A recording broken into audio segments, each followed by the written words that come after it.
আসসালামু আলাইকুম, স্বাগত জানাচ্ছি আরটিভির মধ্যাহ্নের সংবাদে। আপনাদের সঙ্গে আছি আমি হাবিবা আফরোজ। শুরুতে জানাবো আন্তর্জাতিক প্রসঙ্গ। নির্বাচন কমিশনে 2023 সালের বার্ষিক আর্থিক বিবরণী জমা দিয়েছে ক্ষমতাসীন রাজনৈতিক দল বাংলাদেশ আওয়ামী লীগ। সকালে দলটির 5 সদস্যের একটি প্রতিনিধি দল আয় ব্যয়ের হিসাব জমা দেন। নির্বাচন কমিশনে আর্থিক বিবরণী জমা দেওয়ার পরে আওয়ামী লীগের কোষাধ্যক্ষ আশিকুর রহমান জানান, গত বছরে দলটি আয় হয়েছে 27,14,45,000 টাকা। এর মধ্যে ব্যয় হয়েছে 9,27,36,000 টাকা। এছাড়াও 21টি ব্যাংকে 90,55,31,000 টাকা জমা রয়েছে। এ সময় দপ্তর সম্পাদক বিপ্লব বড়ুয়া, উপদপ্তর সাইম খান, প্রচার ও প্রকাশনা সম্পাদক আব্দুস সোবাহান গোলাপ সহ অন্যান্যরা উপস্থিত ছিলেন।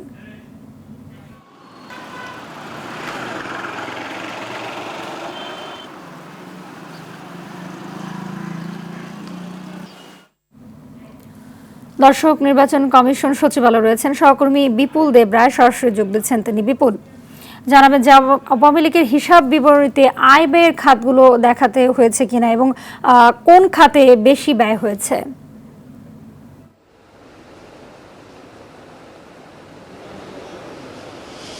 হাবিবা, আজকে সকাল 11টার দিকে কিন্তু আওয়ামী লীগের পক্ষ থেকে বিশেষ করে 5 সদস্যের একটি প্রতিনিধি দল কিন্তু আজকে নির্বাচন কমিশন ভবনে আসেন 2023 সালের বার্ষিক আয় ব্যয়ের হিসাব জমা দিতে। এটা কিন্তু আওয়ামী লীগের কিন্তু গতানুগতিক প্রতি বছরে কিন্তু জমা দিয়ে আসছেন তারা, এবং এই বছরও তারা আজকে সময় মতো কিন্তু এটি জমা দিতে আসছে। এবং আমরা যতটুকু যারা জমা দেওয়ার পরে জানতে পারলাম সেটা হচ্ছে এবছর কিন্তু অনেকটাই গত অন্যান্য বছরের তুলনায় কিন্তু এই বছর বেশি কিন্তু আয় হয়েছে, এমন একটা পরিসংখ্যান দিয়েছে। আপনাকে যদি বলতে চাই সেটা হচ্ছে গত বছর যেটা ছিল সেটি হচ্ছে 10,71,35,768 টাকা কিন্তু আয় দেখানো হয়েছিল, আর এই বছর দেখানো হয়েছে 27,14,45,000 টাকা। এবং এই খরচের যে বিষয়টি সেটিও কিন্তু আমরা পার্থক্য দেখছি। সেটা হচ্ছে গত বছর 2022 সালে যে খরচটি দেখানো হয়েছিল 7,86,84,579 টাকা, এবং ব্যয় হয়েছে এই বছর দেখানো হয়েছে 9,87,35,524 টাকা। অর্থাৎ দেখা যাচ্ছে গত বছরের চেয়েও কিন্তু এবছর উদ্ধৃত রয়েছে প্রায় 17,27,00,000 টাকা, 9,662 টাকা কিন্তু সবচেয়ে বেশি আয় দেখানো হয়েছে। এবং আওয়ামী লীগের পক্ষ থেকে বিশেষ করে যিনি কোষাধ্যক্ষ উনি আশিকুর রহমান জানিয়েছেন যে আসলে গত বছরের তুলনায় এবছর এসে সবচেয়ে বেশি আয় হয়েছে কিন্তু তাদের মনোনয়ন যে ফর্ম বিক্রি হয়েছে সেখান থেকে। এবং এবছর কিন্তু 3,300 প্রায় 65 জনের যে আগ্রহী প্রার্থী ছিল মনোনয়ন ফর্ম নেয়ার, তাদের কাছ থেকে কিন্তু সবচেয়ে বেশি আয়টি তারা হয়েছে বলে আমাদেরকে এমনটি জানিয়েছেন। আপনার আর মাধ্যমে আরেকটি বিষয় জানিয়ে দিতে চাই, সেটি হচ্ছে আসলে গণপ্রতিনিধিত্ব যে আদেশ রয়েছে 1972 সালে, সেই আদেশ অনুযায়ী কিন্তু প্রত্যেকটা নিবন্ধিত রাজনৈতিক দলকে 31 জুলাইয়ের মধ্যে কিন্তু এই আয় ব্যয়ের হিসাবটি দিতে হয়। তারই প্রেক্ষে কিন্তু আওয়ামী লীগের পক্ষ থেকে কিন্তু আজকের এই আয় ব্যয়ের হিসাবটি তারা জমা দিয়েছেন। এবং তারা এমনটাই বলেছেন যে আওয়ামী লীগ সবসময় তারা স্বচ্ছতার মধ্যে দিয়ে কিন্তু আয় ব্যয়ের হিসাবটি করে থাকেন। এবং যে 5 সদস্যের যে সদস্য বের হয়েছেন তার মধ্যে আমাদের প্রচার ও প্রকাশনা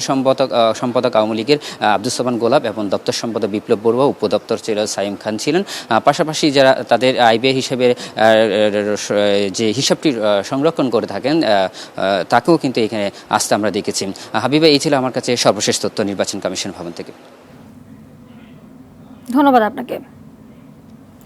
রাজধানীর মোহাম্মদপুরে অবৈধভাবে দখল করে নির্মিত আলোচিত সাদিক এগ্রোর স্থাপনা উচ্ছেদের খবরে নিজেরাই স্থাপনা সরিয়ে ফেলতে শুরু করেছেন। দুপুরে অভিযান পরিচালনা করবে ঢাকা উত্তর সিটি কর্পোরেশন। নগর ভবনের এক চিঠিতে বিষয়টি নিশ্চিত করা হয়েছে। চিঠিতে বলা হয়, ঢাকা উত্তর সিটির আওতাধীন অঞ্চল 5-এর অন্তর্ভুক্ত মোহাম্মদপুরের বেড়িবাঁধ সংলগ্ন আশপাশের অবৈধ স্থাপনা সহ খাল ও সড়কের জায়গার উপর সাদিক এগ্রো লিমিটেড নির্মিত অবৈধ স্থাপনা উচ্ছেদ করা হবে। এর জন্য 3 প্লাটুন পুলিশ ফোর্স ও 1 প্লাটুন নারী পুলিশ ফোর্স চাওয়া হয়। অভিযোগ রয়েছে সাদিক এগ্রো রামচন্দ্রপুর খালের জায়গা ভরাট করে খামার করেছে, রাস্তার জায়গায় বেড়া দিয়ে গরুর অবৈধ হাট বসিয়েছিল।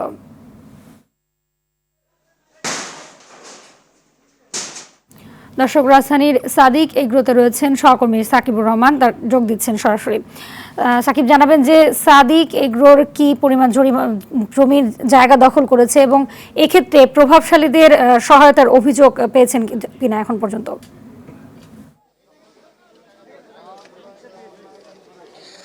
হাবিবা, আসলে এই মাত্রই কিন্তু অভিযানটি শুরু হলো। সেই অভিযানের খবর দিয়ে আসলে জানাতে চাই যে এখানে যে খালের জায়গাগুলো সীমানা পিলার দেওয়া হয়েছিল, সেই জায়গাগুলো যেহেতু আগের থেকে নির্ধারণ করা ছিল, সেহেতু এখানে ম্যাজিস্ট্রেট তিনি এসেছেন এবং মাত্রই তিনি ঘোষণা দিয়েছেন এখান থেকে যে খাল কাটার অংশটি তারা শুরু করবেন। জাস্ট 2 থেকে 5 মিনিটের মধ্যে তাদের যে বড় বড় ভেকু মেশিনগুলো রয়েছে সেগুলো নিয়ে আসতে এখানে যতক্ষণ লাগে তারপরেই কিন্তু এটি কাটা শুরু করবেন বলে তিনি এখানে মাত্র নির্দেশ দিয়েছেন। এবং পাশাপাশি এখানে বিশেষ করে যে কথাটি বলছিলেন যে সাদেক এগ্রো আসলে এই জায়গা, আমরা কিছুক্ষণ আগেও কথা বলেছি যে তারা আসলে এই জায়গাটি ভাড়া নিয়ে এখানে তাদের খামার গড়ে তুলেছিল এবং যিনি জায়গার মালিক তিনি একটু আগে এসেছিলেন এবং বলেছেন যে তার এই জায়গাটি ব্যক্তি মালিকানা জায়গা, এখানে খালের কোনো অংশ নাই বলে তিনি এখানে দাবি করেছেন। যদিও আমরা এখানে দেখতে পাচ্ছি যে ম্যাজিস্ট্রেট তিনি এসেছেন, পুরো পুঙ্খানুপুঙ্খানুভাবে তিনি দেখবেন যে কোন কোন জায়গাটি তাদের সীমানার মধ্যে পড়েছে, খালের মধ্যে পড়েছে, সেই জায়গাগুলোকে তারা রেখে বাকি জায়গাগুলোকে তারা আসলে উচ্ছেদ অভিযানে এখানে যেহেতু পুরো খালটি মাটি ভরাট করা হয়েছে, সেই মাটি ভরাটগুলোর অংশ তারা এখানে খাল খনন শুরু করবেন আজ থেকেই, যার ফলে কিন্তু এখানে ভেকু নিয়ে আসা হয়েছে। বড় বড় যে মেশিনগুলো যেগুলো দিয়ে ভাঙা হয় সেই মেশিনগুলো দিয়ে তারা জায়গাগুলোকে উচ্ছেদ করবেন। যে বিষয়টি আপনি আরেকটি বিষয় জানতে চেয়েছিলেন যে বিভিন্ন মহলের সহযোগিতায় এই খামারগুলো করে রাখা হয়েছে, এই ধরনের অভিযোগ কিন্তু আমরাও পেয়েছি। এবং যদিও এখানে সেই প্রশ্নের উত্তর জানার জন্য সাদেক এগ্রোর পক্ষ থেকে কেউই এখানে নেই, শুধুমাত্র তাদের কর্মচারী রয়েছে। আমরা কর্মচারীদের সঙ্গে বেশ কয়েকবার কথা বলার চেষ্টা করেছি, কিন্তু তারা কোনোভাবেই কথা বলতে রাজি হননি এবং যে খামারের যে গেটগুলো সেই গেটগুলো কিন্তু তারা এরই মধ্যে বন্ধ করে রেখেছেন। তারা কোনো ধরনের কথা বলতে রাজি হচ্ছেন না। তারা যেটি বলছেন যে তারা কর্মচারী, তারা শুধুমাত্র চাকরি করেন, এর বাইরে তারা কোনো কিছু তারা জানেন না। আমরা একটু যদি জানার চেষ্টা করি যে কোন কোন জায়গায় এখান থেকে উচ্ছেদ হবে, কোন কোন জায়গা আপনারা সীমানা নির্ধারণ করতে পারলেন? আমাদের সীমানা নির্ধারণ করা আছে, দেখেন পিলার দেওয়া আছে, পিলার থেকে আমরা হচ্ছে যে এটা খাল উদ্ধার করব, ঠিক আছে। পিলার থেকে আমরা হচ্ছে যে দেওয়া আছে, নির্দিষ্ট করা আছে, যদি সেটার ভিতরে কেউ থাকে সেটা উচ্ছেদ হবে। মানে যে তাদের যে স্থাপনাটা সেটা খালের ভিতরে, আমরা তার কাগজটা দেখব, যদি এ ধরনের কিছু পাই সেটাও হয়তো যে মানে আইনের আওতায় আনা হবে। খালের ভিতরে আমরা দেখতে পাচ্ছি আওয়ামী লীগের একটি অফিস করা হয়েছে। হ্যাঁ, এগুলি সবই ভাঙা হবে, যদি এ ধরনের কিছু থাকে সেগুলোও ভাঙা হবে। যদি অবৈধ কিছু থাকে খালের ভিতরে যদি থাকে, ডিমার্কেশনের ভিতরে থাকে, সেগুলি সবই হচ্ছে যে উচ্ছেদ করা হবে। হাবিব, আসলে যেটি শুনছিলেন যে খালের ভিতরে যে অংশটি থাকবে সেটি তারা আসলে আজকে তারা ভেঙে দিবেন এবং ওখানে খাল খনন শুরু করবেন। তো এই ছিল উচ্ছেদ অভিযানের আমার কাছে সর্বশেষ। হাবিবা, ধন্যবাদ আপনাকে। গরিবের আমি ডিমের দাম এখন লাগামহীন, প্রতি ডজনে গড়ে বিক্রি হচ্ছে 170 টাকা পর্যন্ত। বাজার স্বাভাবিক রাখতে এরই মধ্যে অভিযানে নেমেছে ভোক্তা অধিকার সংরক্ষণ অধিদপ্তর। তালিকা ও ক্যাশ মেমোতে গড়মিল পাওয়ায় 3টি প্রতিষ্ঠানকে আর্থিক জরিমানাও করা হয়েছে। ভোরে রাজধানীর তেজগাঁও কাঁচা বাজারে এই অভিযানে গেলে ভোক্তার কর্মকর্তাদের সঙ্গে বাদানুবাদে জড়ান পাইকারি ব্যবসায়ীরা। ডিম বিক্রির কোনো নীতিমালা নেই বলে দাবি করেন তারা।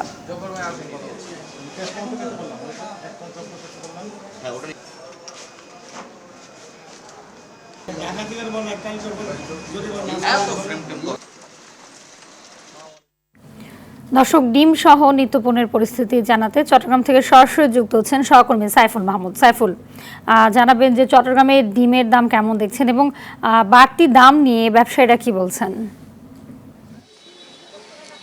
জি হাবিবা, যেমনটি বলেছেন, আসলে চট্টগ্রামে কিন্তু ডিমের উত্তাপ কিন্তু ইতিমধ্যে ছড়িয়ে পড়েছে। কোনোভাবে কিন্তু আসলে যেই উত্তাপ ছড়িয়ে পড়েছে সেটা কিন্তু নিয়ন্ত্রণ করা যাচ্ছে না। আমরা পাইকার ব্যবসায়ীদের সাথে কথা বলেছি, তারা জানিয়েছেন আসলে কোরবানির কারণে সরবরাহ কম থাকায় ডিমের দাম বৃদ্ধি, এটা হচ্ছে যে পাইকার ব্যবসায়ীদের আসলে বক্তব্য। কিন্তু খুচরা ব্যবসায়ী যারা আছে তারা বললো যে আসলে তারা পাইকারদের কাছ থেকে কিনে আনতে হয়, সেই জন্য তারা কিন্তু হয়তো ডজন প্রতি 1 টাকা 2 টাকা লাভে বিক্রি করতে হয়। খুচরা বাজারে কিন্তু আজকে সকালে ডিম বিক্রি হচ্ছে 150 টাকা, কোথাও কোথাও কিন্তু 151 টাকা 52 টাকাও বিক্রি হচ্ছে। সেটা হচ্ছে নির্ভর করে আসলে পাইকারদের কাছ থেকে নেওয়ার পরে তাদের যে গাড়ি ভাড়াটা পড়ে সেটার উপরে নির্ভর করেই তারা কিন্তু আসলে বিক্রি করছে। এখন প্রশ্ন হচ্ছে যে খুচরা বাজারে যদি আসলে পাইকারি বাজারে যদি 150 টাকা ডিমের ডজন বিক্রি হয়ে থাকে তাহলে কিন্তু আসলে খুচরা বাজারে কত বিক্রি হবে। এবং এই ক্ষেত্রে যারা সাধারণ ভোক্তা ক্রেতা আছে তারা কিন্তু সরাসরি অভিযোগ করে বলেছেন যারা পাইকার আছে তাদের তাদের যেই সিন্ডিকেট রয়েছে সেই সিন্ডিকেটকে আসলে কোনোভাবে নিয়ন্ত্রণ করা যাচ্ছে না। সিন্ডিকেটের কারণেই কিন্তু ডিমের দাম হু হু করে বৃদ্ধি পেয়েছে, তাদেরকে কোনোভাবে নিয়ন্ত্রণ করা যাচ্ছে না। আরেকটা বিষয় জানিয়ে রাখি, সেটি হচ্ছে যে চট্টগ্রামে প্রতিদিন 35 থেকে 37 ট্রাক ডিম প্রবেশ করে। প্রতি ট্রাকে ডিম আছে 2 লক্ষ পিস ডিম প্রতি ট্রাকে থাকে। সেই হিসাবে চট্টগ্রামে আসলে পর্যাপ্ত পরিমাণে ডিম আছে, ডিমের কোনো ঘাটতি নেই এবং ডিম উদ্বৃত্ত থাকে বলে জানিয়েছেন যারা ব্যবসা করেন তারা। তবে সাধারণ ক্রেতাদের অভিযোগ একটাই, সেটি হচ্ছে যে সরকারের পক্ষ থেকে যেই ডিম ব্যবসায়ী যে সিন্ডিকেট রয়েছে সেটা যতক্ষণ পর্যন্ত আসলে নিয়ন্ত্রণ করা যাবে না ততক্ষণ পর্যন্ত ডিমের নিয়ন্ত্রণ আসবে না।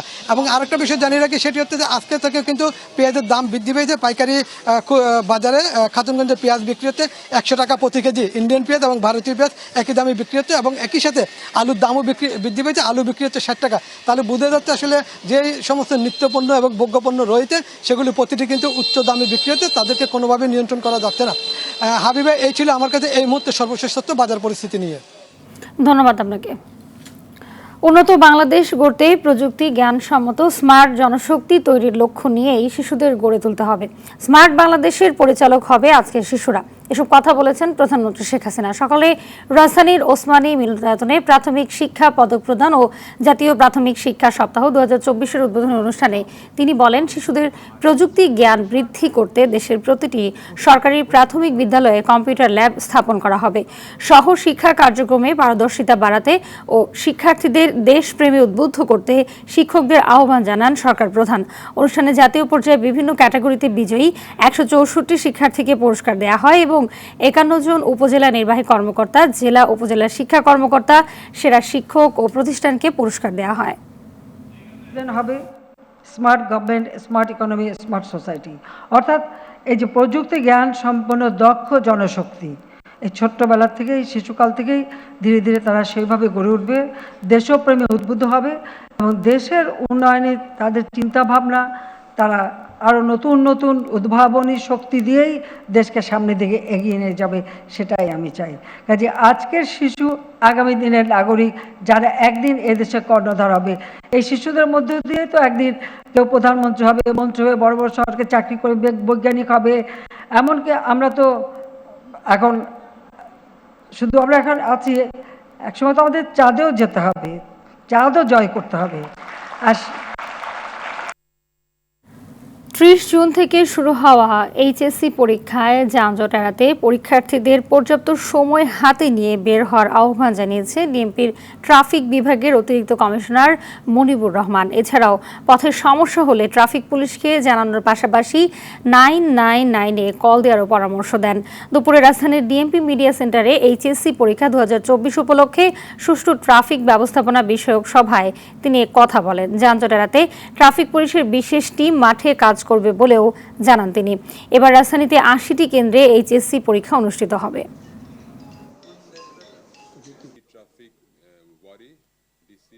কেন্দ্রে উপস্থিত হওয়ার জন্য পরীক্ষার্থী অভিভাবকগণকে সড়ক মহাসড়কের যানজটের বিষয়টি মাথায় রেখে পর্যাপ্ত সময় হাতে নিয়ে বাসা থেকে বের হওয়ার জন্য অনুরোধ করা হলো।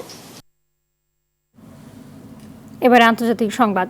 তীব্র গরমে পাকিস্তানে হাঁসফাঁস করছে মানুষ। গত 6 দিনে দক্ষিণ এশিয়ার এই দেশটিতে 5 শতাধিক মানুষের মৃত্যু হয়েছে। এর মধ্যে একদিনেই উদ্ধার করা হয়েছে প্রায় 150 জনের মরদেহ। এক প্রতিবেদনে এই তথ্য জানায় বিবিসি।